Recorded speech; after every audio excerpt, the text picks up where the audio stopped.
13 de outubro de 2025, segunda-feira da 28ª semana do Tempo Comum. Meus queridos filhos e filhas ouvintes da Rádio Rainha da Paz, queridos seguidores em minhas redes sociais, que alegria nos encontrarmos nessa segunda-feira, iniciarmos a nossa semana ouvindo a Palavra de Deus, colocando na nossa vida. Olha só, que seja uma semana cheia de Deus, cheia de bênçãos por parte de Deus. Ontem nós celebramos Nossa Senhora Aparecida, que a Mãe de Jesus, nossa mãe, a mãe padroeira do Brasil, possa nos acompanhar com suas orações e interceder por nós, né, gente? Muito bem, então iniciemos esse nosso programa em nome do Pai e do Filho e do Espírito Santo. Amém. Início da carta de São Paulo aos Romanos, capítulo 1, versículos do 1 ao 7.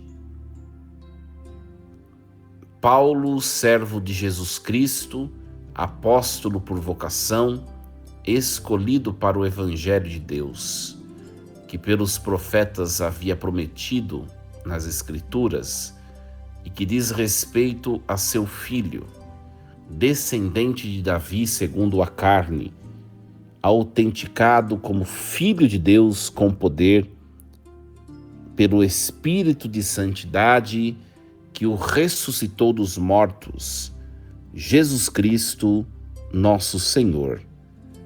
É por ele que recebemos a graça da vocação para o apostolado, a fim de podermos trazer a obediência da fé todos os povos pagãos, para a glória de seu nome. Entre esses povos estáis também vós, chamados a ser discípulos de Jesus Cristo. A vós todos que morais em Roma, amados de Deus e santos por vocação, graça e paz da parte de Deus, nosso Pai, e de nosso Senhor Jesus Cristo. Palavra do Senhor. Graças a Deus. Meus queridos, que alegria! Nós, nesta segunda-feira, estamos iniciando a leitura em comunhão com a Igreja da carta aos Romanos. É sempre importante entender a contextualização histórica do documento ou da carta, né? A carta aos Romanos, minha gente, ela foi escrita por São Paulo por volta do ano 57, tá? Enquanto ele se encontrava lá em Corinto, na sua terceira viagem missionária. Então, essa é a mais teológica das suas cartas, tá? Ela é escrita, dirigida a uma comunidade que Paulo ainda não conhecia pessoalmente, tá? Mas a qual ele esperava visitar. Então, a comunidade cristã em Roma era composta por judeus e também por gentios convertidos, evidente, né? Aliás, minha gente, quando a gente fala a palavra gentil, é importante entender, gentios são os pagãos, tá? Então, a comunidade romana tinha pagãos convertidos e tinha judeus convertidos. É importante entender isso, né? Paulo desejava unir ambos sob a graça e a fé em Jesus Cristo, tá? Então, hoje nós acompanhamos o versículo do 1 ao 7, né?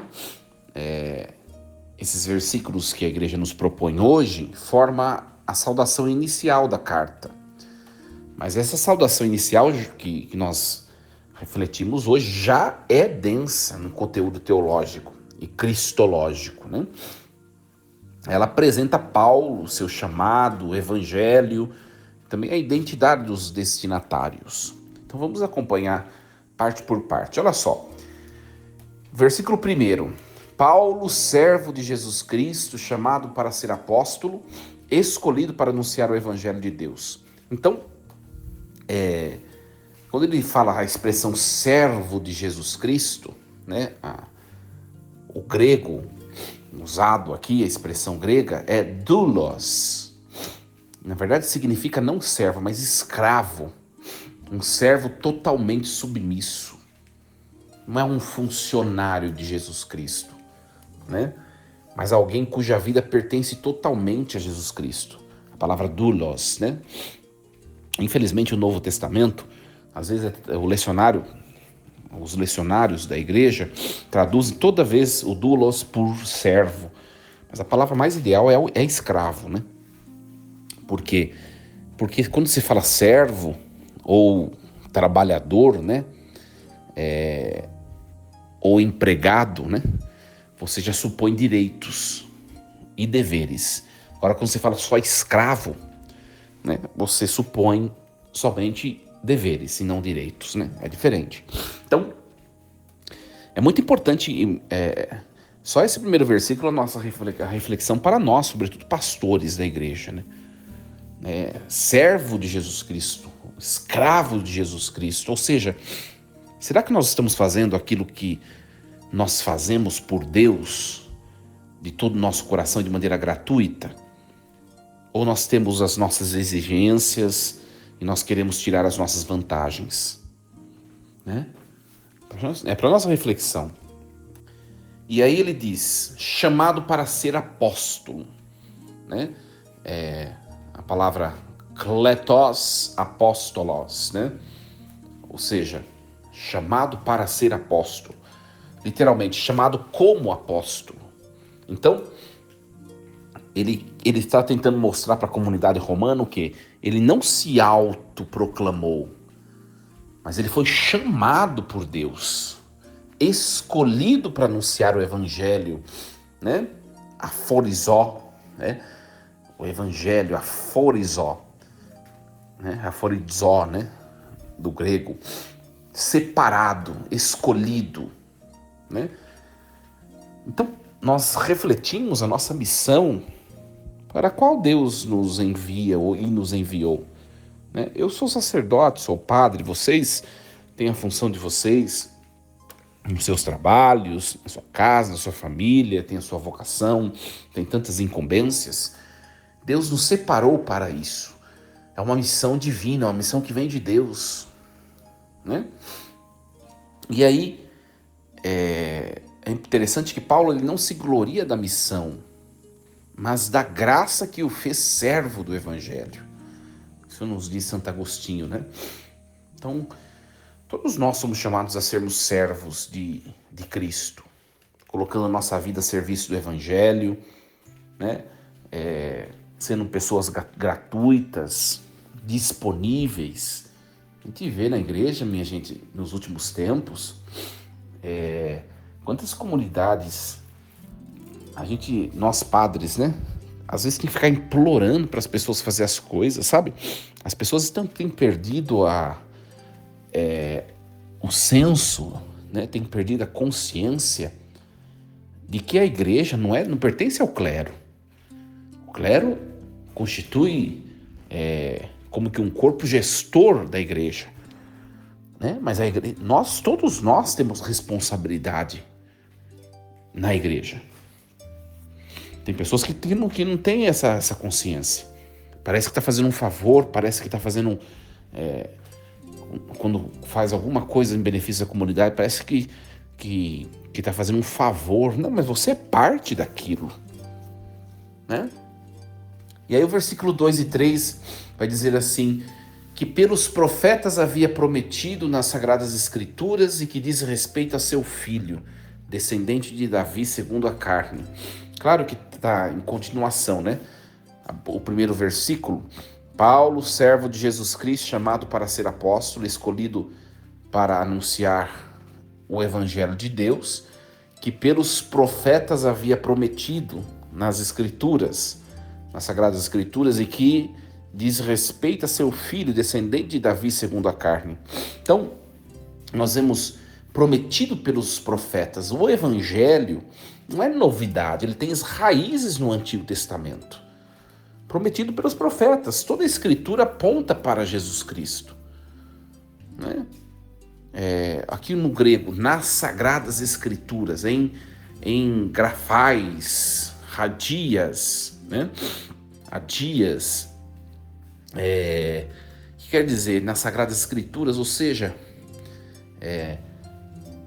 o chamado, né, o Evangelho já era prenunciado nas Sagradas Escrituras no Antigo Testamento, tá? Seu filho descendente de Davi, Jesus é o Messias esperado, tá? Esperado segundo a carne, katar sarkar, né? Segundo a carne. Então, qual o significado desses versículos? Nós devemos ler as Escrituras à luz de Jesus Cristo. Somos convidados, minha gente, a conhecer melhor as promessas de Deus, que culminam em Jesus Cristo. Ontem foi dia de Nossa Senhora Aparecida, e a minha homilia, não sei se você já escutou, né? Mas a minha homilia eu fazia exatamente essa explicação. Maria, que é, junto de Jesus, uma personagem do Novo Testamento, ela é prefigurada no Antigo. Pega várias mulheres que tem no Antigo Testamento, eu falava isso ontem, é a imagem ou a prefiguração de Maria. Como também muitos personagens do Antigo Testamento são prefigurações de Jesus. Moisés, Jesus é um novo Moisés, Jesus é um novo Isaac, Jesus é um novo Jacó, é um novo Israel, enfim, né? Então, nós vemos que já havia sido prenunciado Jesus Cristo, ou seja, tudo que está no Antigo Testamento se cumpre em Jesus Cristo. E aí o versículo 4 vai dizer: constituído Filho de Deus com poder segundo o Espírito de santificação pela ressurreição dos mortos, Jesus Cristo nosso Senhor. Constituído Filho de Deus com poder, que no grego é horistentos, né? Designado, declarado, traduzido pelo lecionário como constituído, né?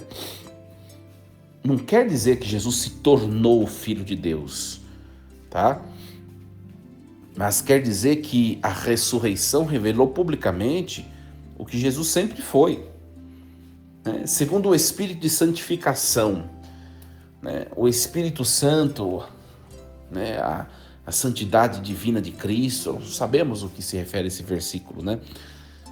Pela ressurreição dos mortos.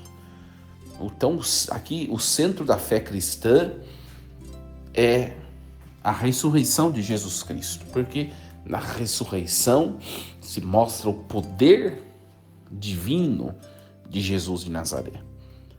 Muito interessante. Então a fé na ressurreição, minha gente, deve transformar a forma como nós vivemos. Jesus, ele é Senhor, então ele é o centro da nossa existência, não é um acessório, né?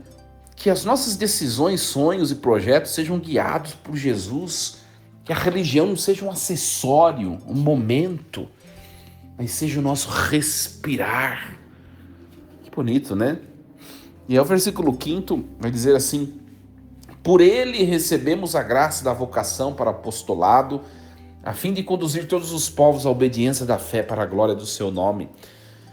Então, recebemos a graça da vocação. Graça e missão caminham juntas, né? A obediência da fé, tá? Não é uma mera submissão, mas é uma adesão amorosa, né? Ativa, né? E total à fé.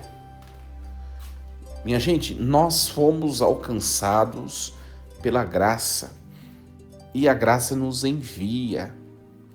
Nós temos uma missão no mundo. Ela começa na nossa casa, no nosso trabalho, na nossa paróquia. Nós somos chamados a viver uma fé obediente, frutuosa, né?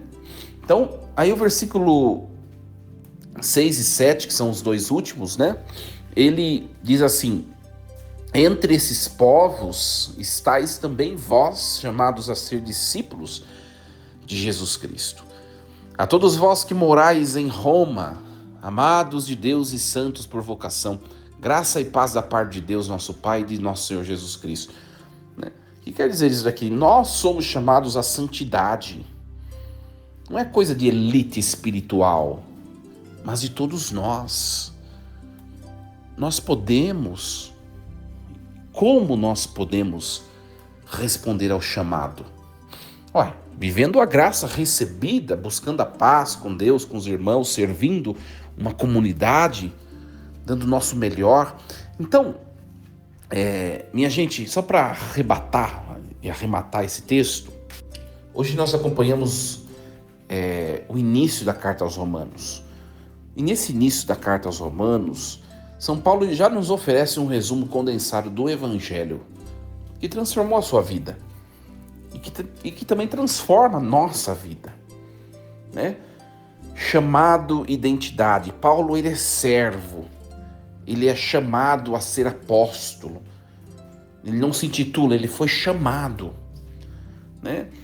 Jesus é apresentado como filho de Davi segundo a carne, filho de Deus com poder, ressuscitado. Ele é humano e divino, Messias e Senhor, o evangelho prometido, né? As promessas feitas no Antigo Testamento se cumpriram plenamente em Jesus Cristo. E a graça de Deus não se limita a um povo, é para todos os povos. A missão do evangelho é católica. A palavra católica significa universal, né? A vocação à santidade é para todos. Nós somos amados por Deus, santos por vocação. A santidade é um chamado, não é uma exceção. É um chamado a todos. Nós fomos alcançados pela graça. E agora nós somos enviados a levar essa graça a outra. Minha gente, não é questão de mérito, tá? Porque senão nenhum de nós teríamos sido alcançados pela graça de Deus, né? Eu olho para mim, vejo onde eu estou hoje, tantas bênçãos que Deus derramou na minha vida. Eu olho para o meu ministério hoje, meu ministério sacerdotal. Nossa, Deus é generosíssimo, minha gente. Eu não tenho mérito nenhum diante de tudo. Mérito nenhum. Tudo é Deus. É Deus, né? E agora eu sou chamado a retribuir de maneira humilde isso que Deus me deu. De que maneira? Também anunciando a outros, para que outros se percebam agraciados por Ele. Então que esse início da carta aos Romanos, nesta segunda-feira, nos impulsiona a viver com mais fé, com mais esperança, mais amor, né? Que nós redescobramos, né? Nós somos chamados a redescobrir a nossa identidade em Cristo, né? Que Deus nos ajude. Queridos, uma excelente segunda-feira. Iniciemos a nossa semana com alegria, com entusiasmo, cheio de fé, força e coragem. Em nome do Pai, do Filho e do Espírito Santo. Amém. E lembremos-nos sempre, Deus está no comando de tudo.